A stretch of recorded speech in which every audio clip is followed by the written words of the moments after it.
Sampai masanya tiba, datang malaikat membawa kain kafan min nur, dari cahaya. Lalu malaikat menampungnya, keluarlah roh. Sejuk terasa dari kaki, naik ke atas, naik, berhembuslah dia dari mulut. Wa nafakhtu fihi min ruhi, aku hembuskan, aku tiupkan. Dulu waktu masuknya ke tanah, ke daging itu ditiup, maka keluarnya pun juga keluar. Maka mata memandang, ruh keluar. Biji mata memandang, keluar biji mata. Makanya orang yang mati itu matanya terbuka. Makanya yang pertama kita lakukan menengok orang mati adalah memejamkan mata. Allahumma ghfir li abdus samad warfa' darajatahu ma'al ghabirin. Inna lillahi wa inna ilaihi raji'un. Makanya saya jarang-jarang datang bila ada sebut, Ustaz ada orang meninggal dunia, sudah lama, baru sejam, nanti saya datang. Sebab apa? Saya takut nak pejamkan mata dia. Agak-agak sudah dipejamkan orang, baru saya datang. Saya datang, udah 3 jam, 4 jam, alhamdulillah saya datang. Belum tutup lagi. Iya. Kenapa? Menunggu Ustaz Somad. Paksalah saya tutup. Allahumma ighfir li fulan ibn fulan warfa' darajatahu ma'al ghabirin. Inna lillahi wa inna ilaihi. Mana istri yang katanya sayang, kaulah bulan, kaulah bintang, setengah nafasku pergi, buah hati belayan jiwa. Ketika roh ada dari jasad, memang betul kata dia sayang, tapi manakala roh keluar dari jasad, dia pun takut menengok mata kita. Dia takut menengok kita. Dia takut jam pukul 2 malam, jam 1 tutup balik. Na'udzubillah. Begitulah kalau kematian sudah tiba. Sampai pada akhirnya dia tutup, innalillahi wa inna ilaihi raji'un. Selepas itu roh pun keluar, dibawa. Kalau dia baik, roh itu dibawa, dimasukkan ke dalam kain kafan min nur. Hadis riwayat Ahmad bin Hanbal. Lalu dibawa oleh malaikat sampai ke pintu langit. Malaikat bertanya, inikah orang yang amalnya selalu dibawa pagi, dibawa petang? Inikah orang yang amalnya selalu dibawa hari Kamis? Inikah amalnya yang selalu dibawa pada bulan nisfu Sya'ban? Ya, inilah orangnya. Kam min masyhurin fil ardi walam yakun ma'rufan fis sama. Bukan hadis. Berapa banyak orang yang namanya masyhur di bumi, tapi malaikat tak mengenal dia. Tapi berapa banyak orang yang tak masyhur di bumi, tapi malaikat mengenal dia. Mengapa? Karena amalnya pagi dan petang dibawa oleh malaikat. Orang ini mana? Belum datang. Orang ini mana? Belum datang. Orang ini mana? Belum datang. Disambut dia, disambut kedatangannya. Masya Allah, tabarakallah. Mudah-mudahan kita termasuk orang yang disambut oleh malaikat karena amal soleh kita. Maka bila saya datang di suatu majlis, malam tadi datang di Shah Alam, orang menyambut ramai. Malam ini datang ke Masjid Muaz bin Jabal, ramai. Esok malam di Terengganu datang, tak tahu entah ramai entah tidak. Ramai. Dalam hati, hai Abdul Somad, apakah malaikat akan menyambut engkau nanti juga dalam keadaan ramai? Kalau engkau ikhlas, iya. Tapi kalau tidak ikhlas, na'udzubillah. Nabi Isra Mi'raj berjumpa dengan orang yang sudah lama mati. Bagaimana rasa kalian mati? Apa kata mereka? Seperti kambing yang dikuliti hidup-hidup, seperti tebasan pedang di tempat yang sama beratus kali, seperti kail mata pancing yang masuk ke dalam kulit yang basah, ditarik, disentapkan sehingga terikut dagingnya sampai keluar. Makanya selalu kita berdoa, Allahumma hawwin alaina fi sakaratil maut, taubatan qablal maut, taubat sebelum mati, wa rahmatan indal maut, dapat rahmat ketika mati, wa maghfiratan ba'dal maut, mendapatkan ampunan sebelum mati. Allahumma hawwin alaina fi sakaratil maut. Makanya doa selamat itu baca pelan. Baca pelan, merenungkan. Ini sekarang banyak orang baca doa selamat cepat-cepat. Maut. Apa maut aja nih? Saya tak pernah menghafaz doa itu pakai kertas, tak pernah. Wa taubatan qablal maut, wa rahmatan indal maut, wa maghfiratan, belum pernah. Kenapa Ustaz boleh hafaz? Sebab dulu dibawa oleh ayah, dibawa oleh bunda, dibawa dalam acara tahlil, dibawa dalam kenduri orang mati, dibawa. Tiap hari telinga mendengar Tuan Imam membaca pelan, maka kita ingat. Wa taubatan qablal maut, wa rahmatan indal maut. Anak-anak kita ini walaupun mereka lari sana sembang sini, tapi telinga mereka mendengar. Dan anak-anak ini hafaz. Kadang anak hafaz, ibu bapa tak hafaz. Sebab apa? Sebab dia golden age, usia emas. Mereka hebat, mereka kuat ingatannya, menangkap hafazan itu begitu kuat. Maka kita ajarkan mereka doa itu pelan-pelan. Sebab bila kita ajar kuat-kuat, mereka balik, dia panggil, ibunda dia panggil, cuba kau baca apa doa tadi? Allah maut, Allah maut. Apa mau aja ni? Sebab di Iraq banyak orang mati, sebab di Suriah banyak orang mati, di Palestin banyak orang mati, di Rohingya banyak orang mati.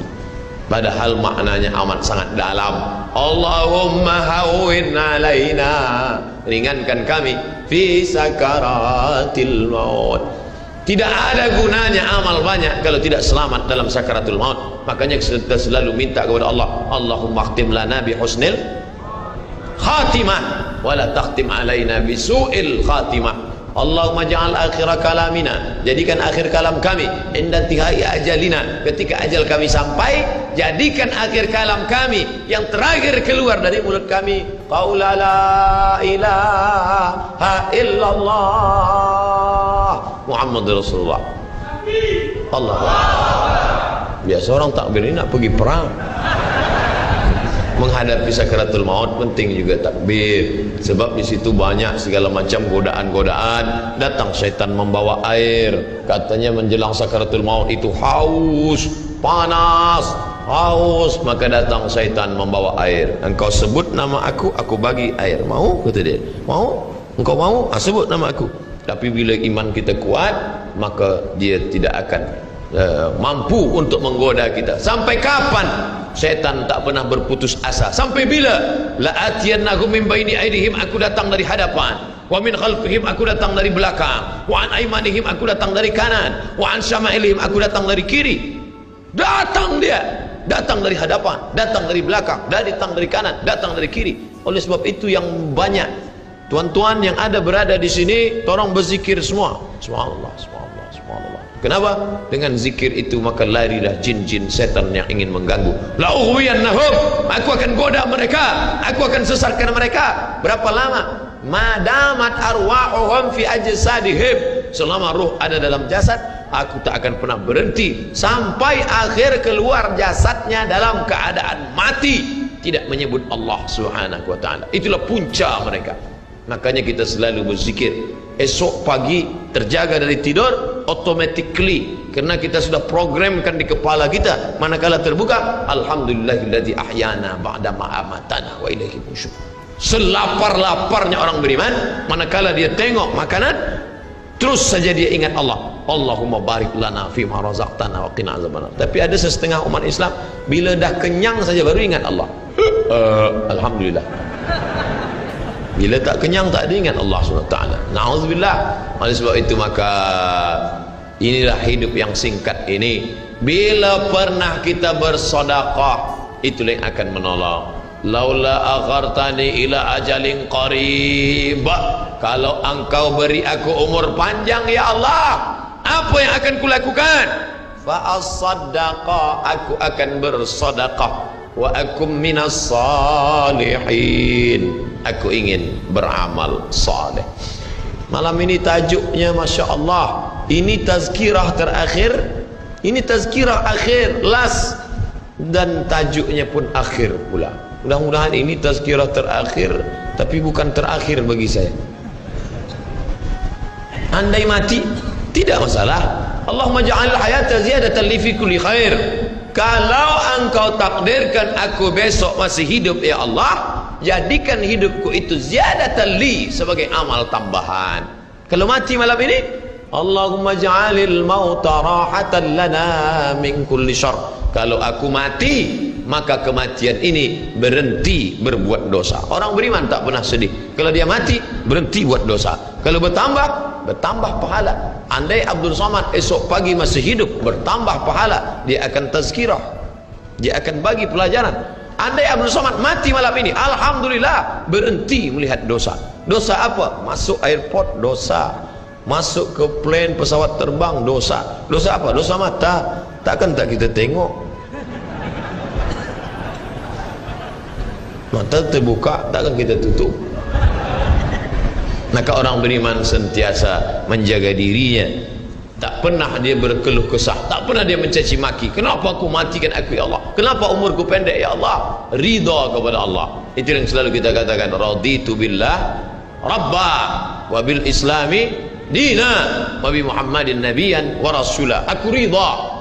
Ada yang lebih hebat daripada haji mabrur, ada yang lebih hebat daripada jihad fisabilillah, ada yang lebih hebat daripada zikir dan baca Quran. Apa dia? Ridha bi qada'illah, ridha menerima keputusan Allah.